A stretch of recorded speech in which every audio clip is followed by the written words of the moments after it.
ลูกสามสั่งมางามกระดองอยากขอเข้าห่วมวิวาแนวว่าทางน้องล่ะเอาผัวแต่ดอกเยาไว้บัดเขาปะนี้ไก่สั่งมางามแท้ดีน้องไอ้นี่หมายปองสั่งสาวลูกสามมาเป็นครู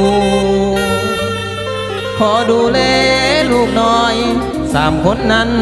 ได้หำเฮียนโอ้นอนางนอ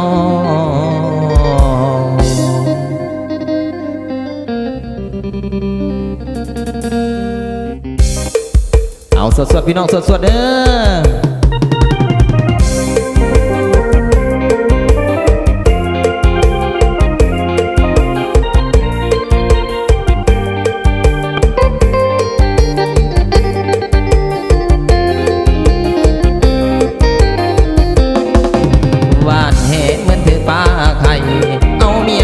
ก็ได้ลูกสามคน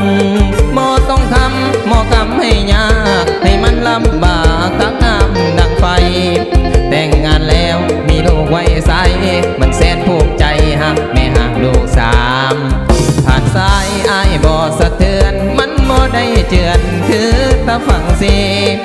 ขอเพียงเฮาเข้าใจกันร่วมกันสร้างฝันก็สุขใจแล้วดีเจ้าโอเคไอ้ก็โอเคบ่ได้ลังเลเต็มใจฮักหน้า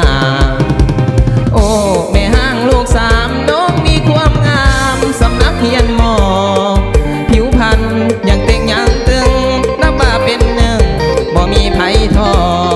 แก้มปล่อยลอยถึงใจเด้อน้อพอย่างไปต่อก็เข้าใจเอาเองน้องเก่งเวียกเงินการสานเก่งในทุกด้านที่อายต้องการเก่งทั้งเวียกเงินการสานมีแต่ทำงานแต่เห็นนางคอยรอ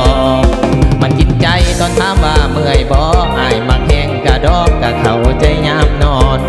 ตอนกินข้าวก็มีความอบอุ่นลูกสามคนนั่งเฮียงกันสายลายยามใส่กระบอกไว้เมียแม่ห่างถึกใจคักแห้งหลายสำไรใจหลายแนวบ่เสือลองเอาเมใจเวหักเพียงน้องนางแม่ห่างลูกสามบ่ต้องน้อยใจถึงผัวเจ้าฝากลาไปบุญเขาบ่ลายบ่ได้อยู่กับน้องลูกสองก็หักมาหมดแล้วเหลือเพียงน้องแก้วแม่ห่างลูกสามอย่าน้อยใจไปเลยคนงามไอ้เฝ้าติดตามหักเพียงหน้ามนคนเขาเอาว่าทางเฮามักง่ายหาเอาเมียแม่ห่างทางง่ายบอกแค่ต่างประเทศผู้เจริญแท้ๆก็ยังมักคือกันเฮาเป็นคนสามัญสิวันยังดอกเด้อน้อง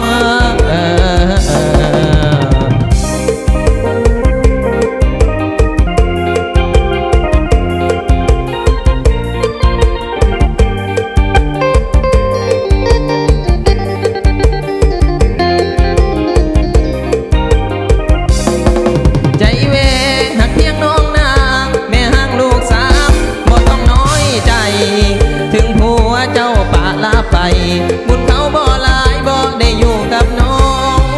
ลูกสองก็หักมาหมดแล้วเหลือเพียงน้องแก้วแม่ห่างลูกสามอย่าน้อยใจไปเลยคนงามไอ้เฝ้าติดตามหักเพียงหน้ามน